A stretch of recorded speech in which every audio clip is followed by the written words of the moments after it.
Olá, amigos. Eu sou Marlon Reikdal, autor do livro Diálogo Fraterno, Ética e Técnica, publicado pela Federação Espírita de Goiás. E nós estamos aqui com a Fabiane, a Soraya e o André para continuarmos o estudo do nosso livro e algumas reflexões sobre o atendimento fraterno. Fizemos essas gravações com o intuito de oferecer maiores recursos às pessoas que estão no atendimento fraterno. Nós já discutimos sobre os objetivos, já conseguimos delinear que quando estamos com alguém no atendimento fraterno, nós não podemos ter como objetivo principal resolver o seu problema, porque isso faria com que caíssemos nos aconselhamentos, em querer direcionar a sua vida, e isso foge ao escopo e objetivo do atendimento fraterno. O nosso intuito não pode ser querer resolver a problemática das pessoas, querer eliminar as suas dores e os seus sofrimentos. E nós já discutimos que isso tem a ver com os nossos complexos, com os nossos conflitos pessoais, porque o objetivo quando estamos ali é de oferecer a luz, o roteiro seguro que advém da doutrina espírita, em especial do que está exarado nas obras de Allan Kardec. Agora, nós vamos começar a discutir o percurso do atendimento fraterno, refletindo sobre cada etapa, cada passo. E na construção dessas etapas, nós vamos trabalhar com os 3 casos que os nossos amigos trarão, além dos casos que eu tenho como reflexões e como exemplos. E nós vamos fazer essa construção, entendendo cada um destes casos dentro do percurso do atendimento fraterno. Sugerimos para você que nos assiste que também eleja o seu caso. Pode ser um caso que você tenha atendido, um caso fictício, mas a partir disso vá desenvolvendo o raciocínio do atendimento fraterno, porque ele não é uma técnica pura de ser replicada, mas é uma ética, uma postura que nós precisamos ter frente às pessoas que nos procuram. E para isso nós precisamos ter clareza de qual é o nosso papel, aonde nós queremos chegar e qual é o percurso de realização para atingirmos estes objetivos. Então nós vamos partir da seguinte forma. Nós temos 6 importantes passos do atendimento dentro da lógica de receber a pessoa, de construir o problema. Eu vou trazendo isso e nós teremos uma série de vídeos para concluir esse percurso. Não vamos conseguir fazer em um vídeo só. Mas então nós vamos pedir para a Fabiane, para a Soraya e para o André trazerem um caso. Cada um deles vai trazer um caso e nós vamos construindo esse raciocínio junto e queremos que você também faça isso para construir esse raciocínio. Nesse primeiro momento, então, eu queria pedir para vocês, dentro do caso que vocês pensaram, que estabeleceram, definir como que essa pessoa chega na casa espírita. Então, nós estamos lá na recepção, que é onde tudo começa. A pessoa chega à casa espírita e ela tem uma caracterização. Então, vocês definam se é um homem ou se é uma mulher, já pensaram nisso? Defina se é um homem ou se é uma mulher, a idade, talvez o nível de escolaridade, como que essa pessoa se apresenta. E na recepção, quando nós estamos ali na recepção, para dar as boas-vindas às pessoas, quando elas chegam, o que ela traria para nós? A recepção é uma etapa importantíssima do atendimento fraterno, embora não faça parte específica do atendimento fraterno. Vejamos que na recepção nós estamos ali principalmente identificando quem está chegando novo na casa espírita, de quem faz parte da nossa casa há mais tempo, que está nos grupos de estudo, na palestra e que também merece ser bem recepcionado, porque muitas vezes na recepção não é porque a pessoa já faz parte da nossa casa espírita há mais tempo, que ela não precise do atendimento fraterno, que ela não precise de orientações ou de um outro suporte. Mas, em especial, o nosso foco é para as pessoas que chegam novas. Então, na recepção, nós precisamos ter ali mais pessoas que cumpram com este papel de identificar as pessoas novas para que a gente possa, em identificando, oferecer a elas os caminhos ou os percursos que a casa espírita tem a oferecer para cada um que chega novo, e vamos discutindo isso. Então, vamos começar com quem? Eu posso começar. Ok, então, primeiro o teu caso, Soraya, como que essa pessoa chega na casa espírita, qual que é a cara dela, qual que é o perfil, o que que nós conseguimos identificar nessa boas-vindas quando nós dizemos, seja bem-vindo e tudo mais. Então, chega uma mulher, meia idade, por volta de 40 anos, e aparentemente tranquila, porém perguntando sobre como que ela poderia ajudar, uma vez que ela teve um parente, um primo, que faleceu por meio de suicídio. E ela gostaria de ajudar a família ou o próprio espírito. Como que ela poderia E fazer? ela já chega na recepção Isso. falando tudo isso, Uhum. que ela tem um parente que cometeu suicídio e ela queria saber como que ela pode ajudar Isso. esse parente. Uhum. Forte o caso, né? Uhum. Muito bem. Fabiane, O meu caso assim é um homem que chega com um filho, um homem jovem, né, entre os seus 30, 40 anos, chega com um filho em torno de uns 5 anos, e o interesse dele é nos estudos da casa. Então Ok. ele vem com essa busca, querendo saber como é que funcionam os estudos e quando é os horários, as datas, os temas que são abordados. ok. E o André? O meu caso também é de um homem um pouco mais maduro, na faixa dos 50 anos. Ele chega para o atendente inicial e informa que ele está tendo problemas de ansiedade, crise de pânico, e que teria sido encaminhado para ser orientado na casa espírita. Ele queria uma orientação para resolver Então, essas na questões. recepção também já traz essa problemática do pânico, querendo orientação na casa espírita. Isso, que ele foi encaminhado para lá. É interessante nós olharmos para esses 3 casos, porque dentro desses casos, o que a Soraya e o André traz, é claro que isso é possível, eles pensaram nesses casos e a gente não está aqui para julgar, mas algumas vezes as pessoas chegam já narrando a problemática na recepção, e aí por isso nós não podemos ter uma pessoa na recepção, muitas vezes nem 2, dependendo do fluxo de pessoas na casa, porque uma pessoa dessa chega com uma problemática falando da questão da síndrome de pânico, e você vai precisar acolher com um pouco mais de cuidado, de respeito a essa pessoa, para mostrar o fluxo de atendimento da casa.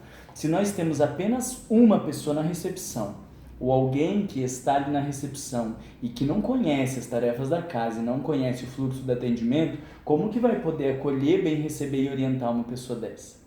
Eu acho que isso aqui é importante a partir dos casos que vocês trazem, para que a gente reforce a importância da recepção.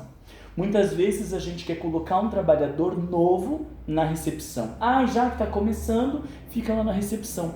Mas olha que essa primeira imagem, ela tem uma função muito importante, porque chega com uma problemática dessa, ou como o que a Soraya traz, e essa pessoa tem que saber o que ela vai falar, ela tem que saber como orientar, não é simplesmente dar um bom dia, boa tarde ou boa noite. Precisamos de pessoas bem orientadas na recepção, que conheçam as atividades da casa, que saibam como a casa funciona, para que possam encaminhar esses sujeitos para os lugares devidos. Então, dentro deste caso que a Soraya traz, da problemática do suicídio de um parente que cometeu, e dentro desse caso que o André traz, da síndrome de pânico, nós na recepção encaminharíamos direto esta pessoa para o atendimento fraterno.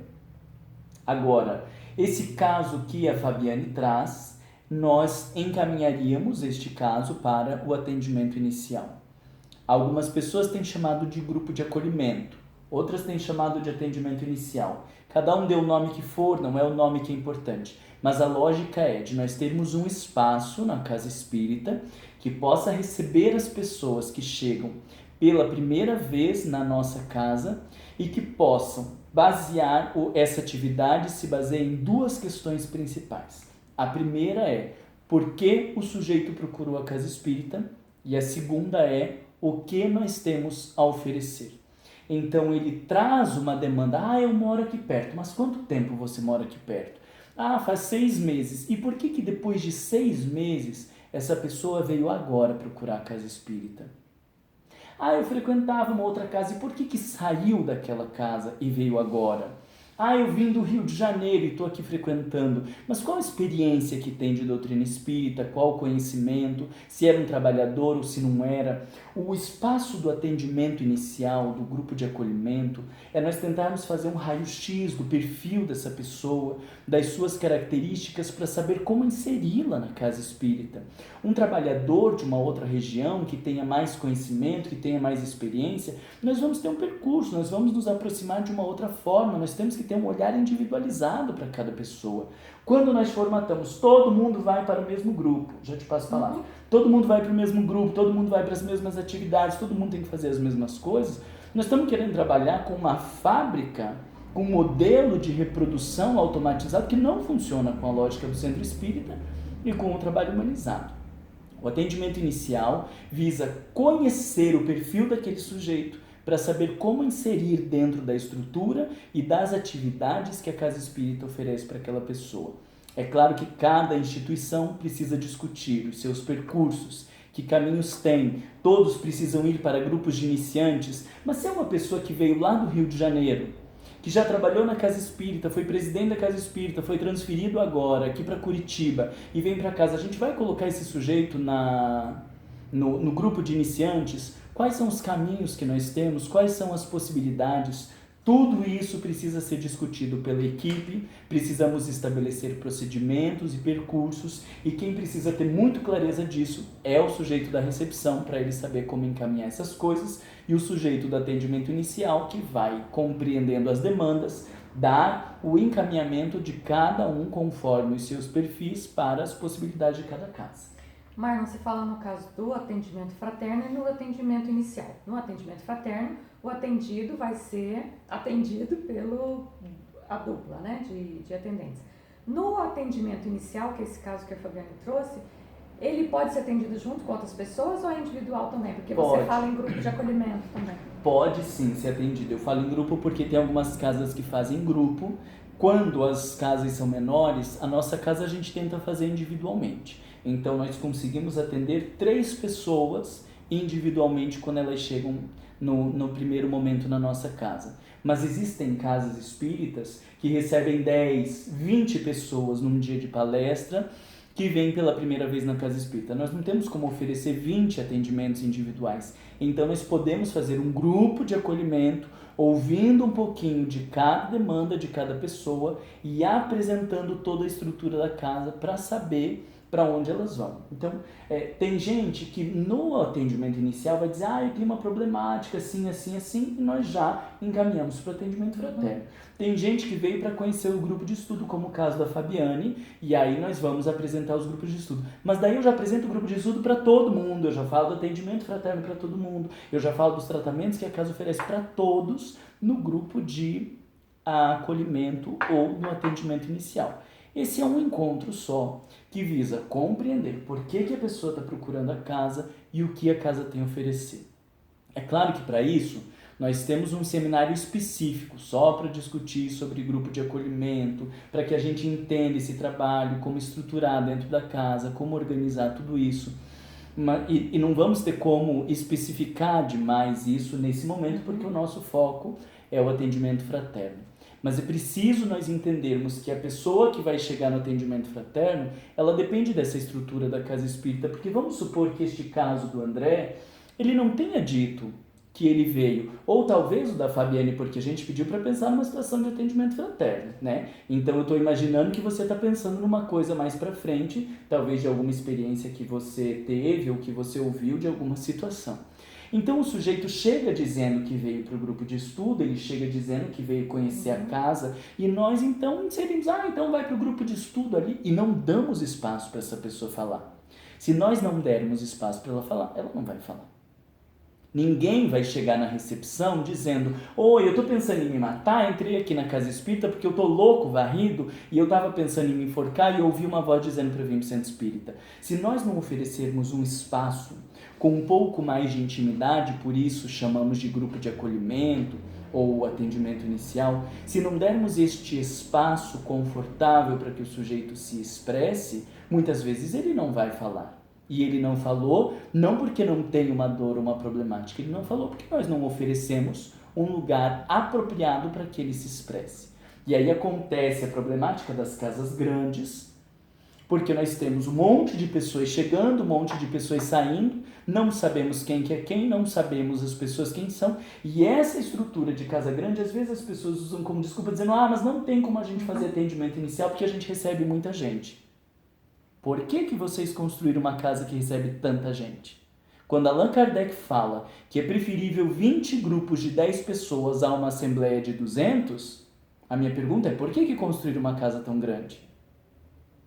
A política da doutrina espírita, nesse sentido, é de acolhimento, é de humanização, é de relações íntimas, de aproximação emocional, de vínculo.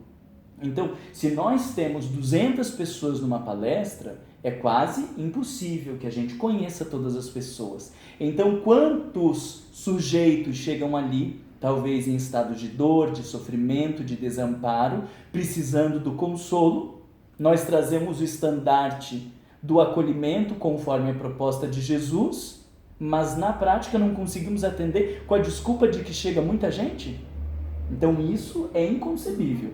Então que a gente repense a estrutura das nossas casas, que repense o tamanho das nossas atividades, mas é injustificável querer dizer que a gente não consegue saber quem está na casa espírita porque tem muitas pessoas. É querer justificar uma coisa invertida. Então nós vamos ter menos pessoas, nós vamos criar outros tipos de trabalhos ou outras estruturas, porque no meu entendimento é inadmissível que alguém chegue à casa espírita sem que a gente saiba quem é aquela pessoa, sem que a gente ofereça um espaço para que ela possa expressar quem ela é, quais são os seus interesses e poder acolhê-la de verdade. Porque senão, no meu entendimento, a gente está indo contrário a tudo que a gente está aprendendo na doutrina espírita e no próprio cristianismo.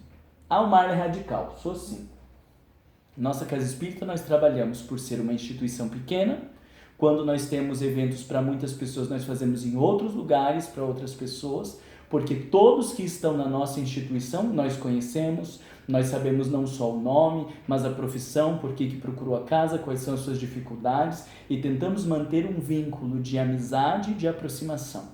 Então temos aí uma média de 50 pessoas na nossa casa espírita, desses 50 todos estão trabalhando, né? Nós temos um público flutuante aí de talvez 10 ou 15 pessoas que vêm e que vão na palestra ou nos grupos de estudo, nós não sabemos direito quem são, não conseguimos estabelecer vínculos, mas a grande maioria das pessoas que estão na nossa casa, nós conhecemos, sabemos quem são, quais são as suas necessidades e o que nós podemos oferecer tentando auxiliar. E acreditamos que o nosso caminho dentro da doutrina espírita como uma proposta humanizada tem que ser deste vínculo e dessa maior intimidade.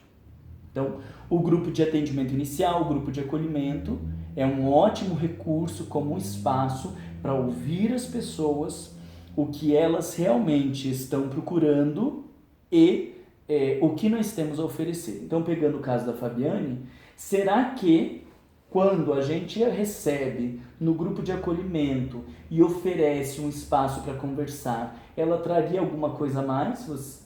Porque você já pensou, né? Eu já pensei. Então, o que eu pensei foi isso. Então, quando foi fazer esse atendimento inicial, aí essa pessoa, né, esse homem com o filho, se sentiu mais confortável, porque foi numa salinha com um sofá, né, um ambiente agradável. E aí, então, quando o atendente foi conversando, explicando as atividades da casa, de estudo, que era o que ele tinha interesse, e não foi só do estudo, aí vai falando as outras atividades que a casa oferece, aos pouquinhos aquela conversa flui e ele, então, traz a outra problemática, que é o cerne dele ter ido na casa espírita. Que é o quê? Que o pai morreu, né, o pai dele morreu, quando estava fazendo uma brincadeira num parque com o filho dele, o filho que estava acompanhando. Então essa morte do pai já tinha ocorrido fazia 3 anos, e nessa brincadeira com o filho, né, com o neto no caso, né, com o neto, era aqueles aviõezinhos controlado por controle remoto. O aviãozinho bateu na cabeça do avô, o avô desmaiou e veio a falecer. Então, o pai, né, no caso, tinha uma relação muito estreita com o pai dele, o avô do menino, porque além de ser pai, eles trabalhavam juntos. Então eles trabalhavam, conviviam diariamente, tanto no trabalho depois com a família. E esse pai estava muito ainda enlutado, né? Muito sentido com a morte. 3 anos que você falou. 3 anos que já tinha ocorrido. E o menino... Só que nessa conversa, o menino está junto, né? A criança está junto. Então a criança hoje com 8 anos está ali escutando, né? Parte dessa conversa, porque... depois os atendentes conseguiram fazer com que a criança saísse. Isso já é uma coisa importantíssima da gente deixar claro, né? Chega com criança, não entra para o atendimento. Não tem onde deixar, então veja evangelização. Não tem evangelização no horário, veja quem pode ficar com a criança, né? Isso eu até diria que já tem que acontecer lá na recepção, né? Quando vai para o atendimento inicial, a gente já tem que ver o que vai acontecer, quem que vai ficar com essa criança, por que veio essa criança, porque muitas pessoas não têm noção. E vão falar de problemáticas, às vezes vão falar da problemática da criança, bom, apesar de que o teu é uma problemática da criança, né?